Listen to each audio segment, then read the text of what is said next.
Conquistar um amor que dura toda uma vida é o sonho de muitas pessoas. Mas olha, poucos conseguem. Quase a metade dos casamentos terminam em divórcio. Com tantas relações falidas, é natural, né, querer entender o que ocorre com os casais que estão juntos há anos e continuam a se dar bem. A verdade é que não existe uma fórmula mágica que garanta o amor eterno.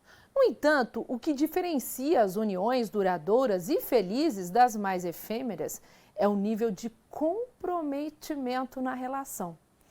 Para falar sobre os segredos de uma boa relação, Adriana Aguilar, psicóloga na área familiar, conversa um pouquinho com a gente.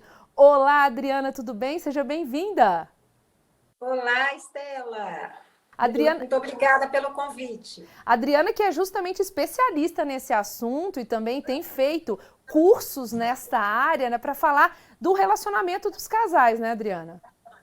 Exatamente. Eu sou terapeuta de família e de casal há cerca de 3 décadas. Estamos aí empenhadas em colaborar com a construção de relacionamentos saudáveis e longevos, né, Estela? Sem dúvida, né?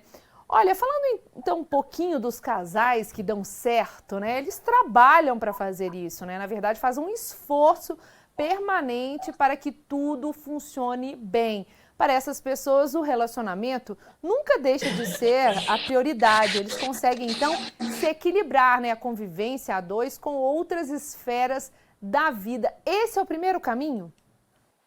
Exatamente, Estela. A gente sempre fala que o amor não basta, né? É preciso desenvolver uma postura, como a gente gosta de dizer, né? O amor exige mestria, cuidar de amor exige mestria, né? Como diz o poeta Oswaldo Montenegro. E é exatamente isso. É preciso que, em primeiro lugar, as pessoas, os parceiros que se propõem a cuidar do seu relacionamento, escolham, né, por consenso e através de um movimento consciente, olhar, voltar a sua atenção, né, para as necessidades do amor. Né? O amor tem as suas necessidades, necessita ser cuidado, assim como qualquer situação que tem vida, né, como uma planta, por exemplo, que precisa de ser regada para seguir vicejando na vida. Né? Se a gente fosse citar assim os cuidados, como você disse, alguns 3 exemplos, por exemplo, né, sendo redundante, mas já falando aqui, como que a gente pode citar aí alguns comportamentos que podem gerar um relacionamento mais saudável? A gente trabalha dentro da nossa escola de amor, né? Com 21 pilares, que a gente chama 21 Cs do amor, né? Da relação saudável. Então, entre essas 21 possibilidades, entre essas 21 propostas, nós podemos elencar vários, né? Se você me pede 3, eu vou lembrar aqui, em primeiro lugar, da necessidade de se cuidar da comunicação, né? Dos padrões de comunicação, né? Todo comportamento humano se traduz expressamente em comunicação.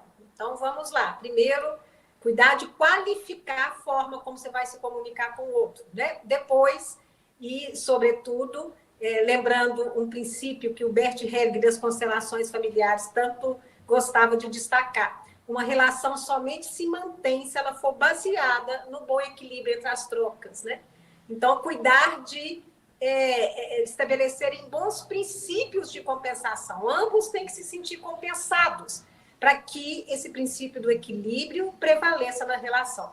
E um terceiro elemento, né, é cuidar daquilo que a gente chama de desenvolvimento de consciência, né? Como a gente está falando de uma área tão delicada e tão preciosa, e a perspectiva de que esse campo precisa de cuidado, isso significa que as partes envolvidas devem permanentemente se voltar para o desenvolvimento de uma consciência relacional, de uma consciência conjugal. Vamos dizer assim, né? Desenvolver competências amorosas. Ou seja, aquele conto de fadas, né, que tudo termina com um final feliz e ninguém precisa aí fazer uma concessão ou ter certos tipos de comportamento, não é, na verdade, uma realidade. Não, né? Você falou uma palavra importante, mais um C, né? Concessão. né? A gente fala, às vezes é preciso você pedir licença de si mesmo para que o outro possa passar, né? Então, esse movimento de concessão e de renúncia, nós podemos considerar como um entre alguns segredinhos, né, da boa fórmula para o amor. Os casais felizes, eles sabem como manter a individualidade, mas também trabalham em equipe. A gente pode falar nisso, né, quando um casal está junto, que ali funciona como uma equipe? Sim. É preciso de se cuidar, né, do espaço de cada um, né, levando isso em consideração que, apesar de que ambos, né, juntos, vão criar um espaço que a gente chama de um espaço de conjugalidade, né, não se pode prescindir da importância de que cada um preserve o seu espaço e preserve, né, a sua identidade dentro da relação. De tal forma que, aquela velha história, né, dois inteiros, bem integrados, bem reconciliados com a sua própria história de vida, pode sim criar uma bela equipe, né? E, sobretudo, quando chegam os filhos, né? Aí, de fato, nós estamos falando de um contexto, de um sistema mais ampliado. Né? Sem dúvida. E aí é importante valorizar os pontos positivos e saber também a fraqueza do outro para ter aquele contorno. Né? Se a gente sabe que, né, vamos colocar aqui um exemplo que acontece muito entre casais, mulheres e homens, né? A mulher, maioria, tá? Não vamos colocar aqui como regra, mas a mulher demora para se arrumar, normalmente, né? Sim, e o homem sim. fica ali esperando horas, às vezes, e isso gera já uma discussão. A gente sabe que isso acontece em muitas casas. E aí, como driblar esses problemas do dia a dia para que a gente consiga mudar um padrão de comportamento, por exemplo? Pois é, você está falando de uma coisa importante, né? Do fato de que quando um homem se casa com uma mulher, né, é preciso que ambos estejam abertos para perceber as peculiaridades daquilo que a gente vai chamar da psicologia feminina e da psicologia masculina. O fato de que as mulheres, por exemplo, nós mulheres, né, nos ligamos muito a detalhes, né? Então, é muito importante que os homens saibam exatamente da importância que os detalhes têm para nós, assim como nós, mulheres, saibamos também do que importa para ele, né? Eu acho que é isso exatamente que é proposto quando a gente fala desse universo de concessões e da perspectiva de que, muitas vezes, eu peço licença a mim mesmo para que a necessidade do outro seja vista como importante, né? E na medida em que a gente propõe esse movimento conjunto, né, Estela, tem tudo para dar certo, não é mesmo? Sem dúvida. A partir do momento em que eu me abro para ver, entender a linguagem do outro, a necessidade do outro e vice-versa, né, a gente pode estar já prevendo uma história que tem tudo para poder funcionar. E a gente sabe que, como por exemplo, eu citei um exemplo aqui, né, dessa questão do homem esperar ali os momentos da mulher se arrumar, são temas ali que bobos, né? Problemas do dia a dia que geram discussões que vão desgastando a relação e pode criar então uma distância emocional. Daí vamos colocar um casal, uma mulher ou um homem que esteja assistindo agora e que perceba que já está com esse problema de discutir em pequenas coisas. Como esse casal pode mudar isso? Estela, interessante que você fala de coisas bobas, mas são dessas pequenas coisas que a vida é feita, né? E aí, quando você indaga sobre isso, como é que a gente pode alterar isso, né? É aí que a gente se refere exatamente ao desenvolvimento de uma certa consciência conjugal. Né? Uma vez que eu me proponho a estar com o outro, já de antemão eu devo assumir a minha responsabilidade para olhar para as necessidades que esse contexto me traz, né? Então, assim, quando a gente fala o que é que precisa de ser feito para não transformar a vida, né, de um relacionamento no inferno, né, de antemão já é assumir essa postura consciente de responsabilidade, né?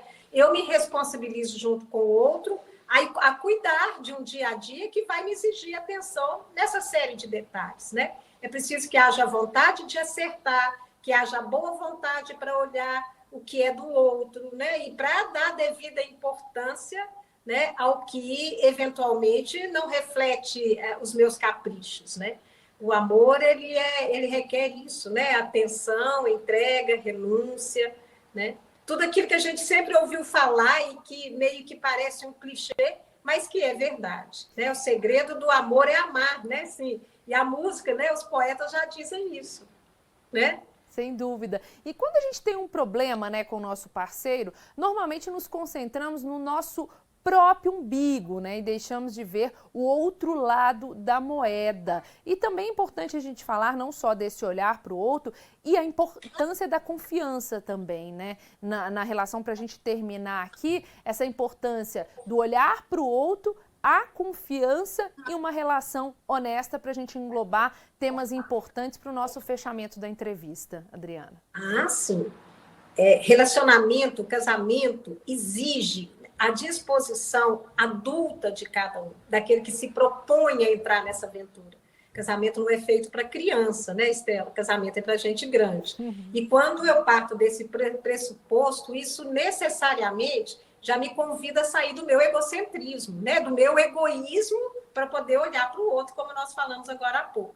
E dentro dessa perspectiva adulta, consciente, de olhar para o bem comum, o bem daquele grupo, daquele par que está em questão, entra o princípio da confiança, né? Que é a minha predisposição para, através da minha consciência conjugal, me propor a respeitar o contrato que naturalmente é estabelecido entre mim e o meu parceiro. Todo relacionamento conjugal pressupõe um contrato que deve ser respeitado. E somente pessoas adultas, conscientes, têm condições de se oferecer a esse relacionamento dentro dessa perspectiva. Criando, portanto, um contexto de confiança, né? Que deverá ser o adubo principal, né? Para que esse jardim, esse pomar e essa horta possa nos trazer flores e frutos, como deve ser. Sem dúvida, Adriana. Olha, eu ficaria aqui horas falando desse assunto com você, porque você fala muito bem, explica pra gente, a gente consegue entender, mas infelizmente nosso tempo terminou. Muito obrigada pelos seus esclarecimentos. Excelente fim de semana para você, Adriana. E eu agradeço também a oportunidade, né? E desejo um feliz amor para todos aí que estão nos ouvindo. Né? Como diz o poeta, quem tem amor na vida tem sorte. Né? Sem dúvida, sem dúvida. Obrigada, Grande abraço, Adriana. Estela. Obrigada. Até uma próxima.